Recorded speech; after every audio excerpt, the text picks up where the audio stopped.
how did you end up in this bus? The dot-com bubble, and I lost my houses and everything eventually, and this is what we had left to live in.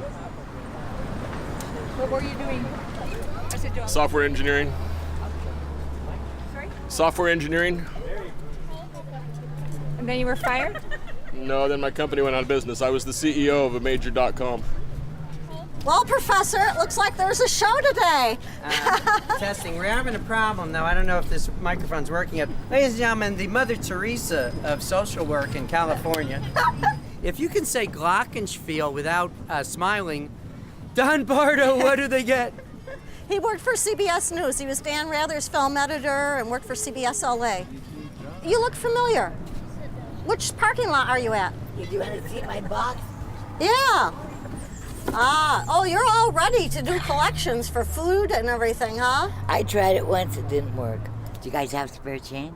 Uh-huh. You do? I don't have anything on me. I'm sorry. I'm sorry, I don't have a thing. All right, on. Peace and love. Power, power. That's from the 60s. You don't feel that the city government should be taking care of these people? Well, the city government in this city and many cities across the country, and especially in the state of California, is in the red right now, to the tune of several millions of dollars. And so don't think it's up to the government. And I think we've just seen the tip of the iceberg here in California. There's going to be less and less money. So it's going to take more people being creative, thinking outside of the box, and doing something to be a part of the solution instead of the problem.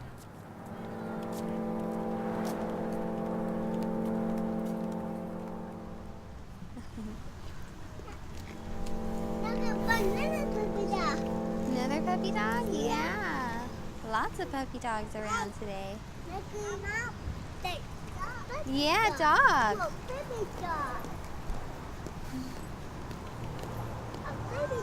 Yeah. I was working at a hotel. I was working at this hotel here, the Fest Parker's Doubletree. Yeah, it's a little embarrassing to now be parked across the street in my RV. I always hope I don't see some of the people that I used to work with running around the lawn. Did you ever? I haven't. No, luckily. Yeah. You like to say hi. Where are we going, TJ? What's your biggest fear? That the kids will eventually, that we'll still be doing this when the kids are old enough to realize the situation we're in. That it'll somehow embarrass them at school.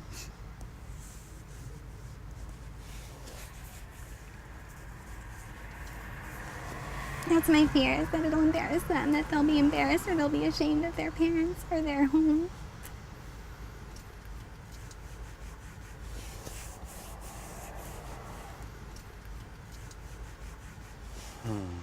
That making her cry. Sorry. I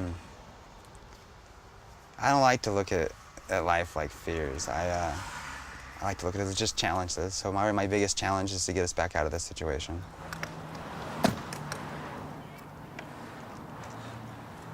I'm in Jobs Club, which I go every morning. 8:30 in the morning I have to be there. I'm usually there for about an hour and a half.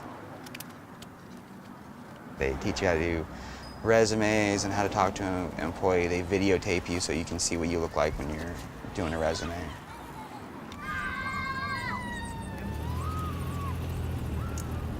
Excuse me, coming through, guys. Coming through. Thank you. I feel frustrated just because I feel like I'm letting my own family down. I'm supposed to be the person that's taking care of them. There's so many jobs out there that we don't even get opportunity to have. In this state, I can't even be a cook. I used to be a cook when I was in high school. And if you don't speak Spanish, you don't get to be a cook. The immigration problem, I think, is one of the largest problems to California. And California's upset, right? You have to go back to the way it's supposed to be, is hiring your own citizens for a proper wage, instead of having these citizens that are coming from a different country and working for half that wage.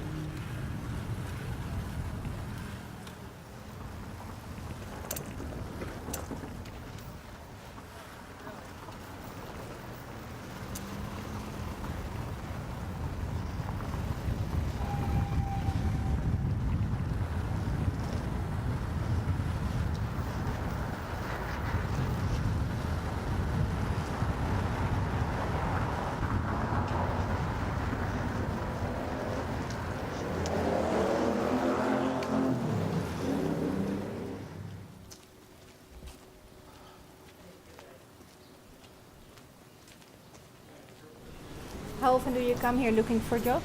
Every day. Yeah. Every day. What do you look at?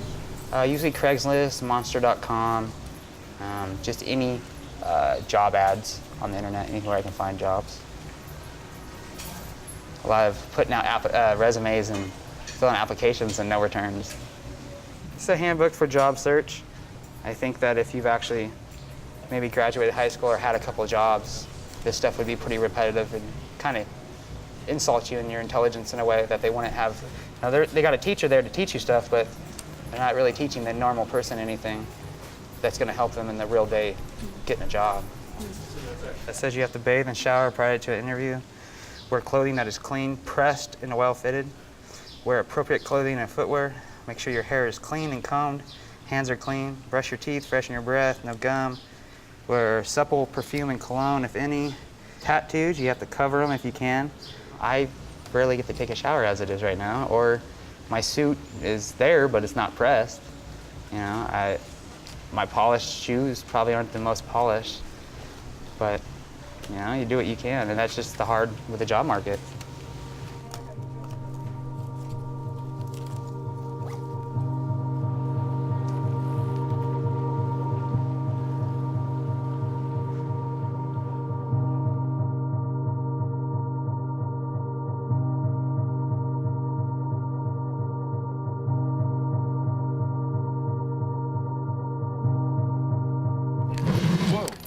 Jesus.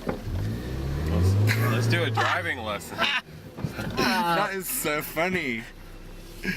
Well, here's the thing is that we're getting in our car to drive 2 blocks. Like if this is Los Angeles because we could have walked 2 blocks, but no, we're gonna take 2 cars to go a few blocks. 100 meters. It's less than 100 meters. That's just wrong. No, let's park here.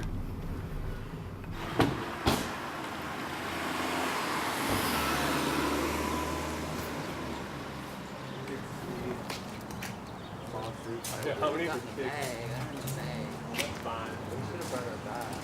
Oh, we can leave it in your car. public fruit. It's true. The crazy part is how delicious it is. It smells really good. Now that's talent. Woo. What we just did is pick public fruit from the streets of Los Angeles, in the neighborhood of Silver Lake. We all live in this neighborhood, and that's how we began. We just made a map of all the trees that were like this one. What's so great about this particular neighborhood is that these trees were planted a really long time ago by, we don't know who, but the public, because there's no law about the sidewalks, about who owns the space. This is the city, and behind the walls is the people's property. So in this area, there's no law that says that you can't do this. And so in the city of LA, they say that it is not illegal to pick this fruit. People want locally produced, and nothing is more local than this, right? Combined with a terrible economic situation. So, of course, it's going to change the way people live in the cities everywhere. No, it doesn't look right. No, it's good. This is like this tree's perfect for LA car culture, because all you have to do is drive by and stick out your hand and then drive away. But I threw fertilizer on this tree a few weeks ago. You did? Yeah, I did. Thank you, Matthias. Yeah. So the peach tree that we just picked, we call a drive-by fruit, because you can sit as you're driving and just pick fruit from the window of your car. Over here, you have a very different kind of public fruit. Oh yeah, here we go. Yeah, the fruit vendor. But it's really yummy because they put like salt and cayenne pepper on them.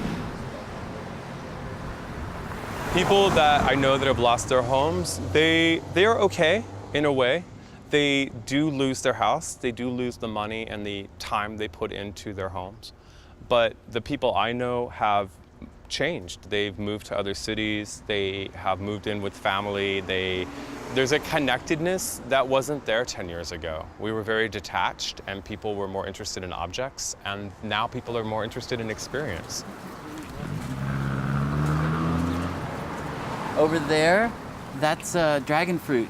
right there, those cactus. Really? Yeah. Bananas. Oh, these are the bananas. Yeah. Isn't that They're funny? just so little. They're flowers. Yeah. Yeah. These are the bananas, and here, see, they're coming. So So this is crazy because it'll just keep going to the Yeah. sidewalk. This one's really good because it's so public.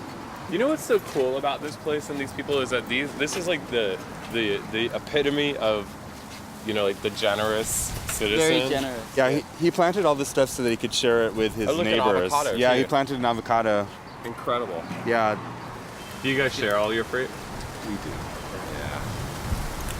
That's very good. Yeah. Have you ever had the grapefruits from around the corner on Marathon? No, we haven't really done too much foraging around the neighborhood. You just keep it local.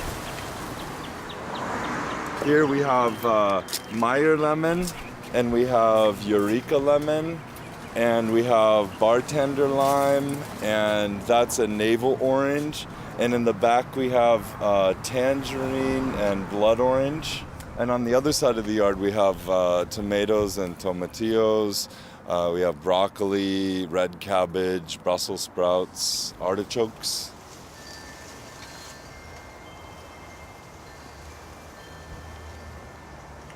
I think maybe 1 out of every 3 people doesn't have a job right now in Los Angeles. It's pretty close to that. What about you? Yeah, I lost my job last year, along with a bunch of my friends at the same time. The university system let a lot of people go. You were teaching? Yeah, I taught in university for 16 years since I was a kid. And yeah, that time's over, I think. Yeah.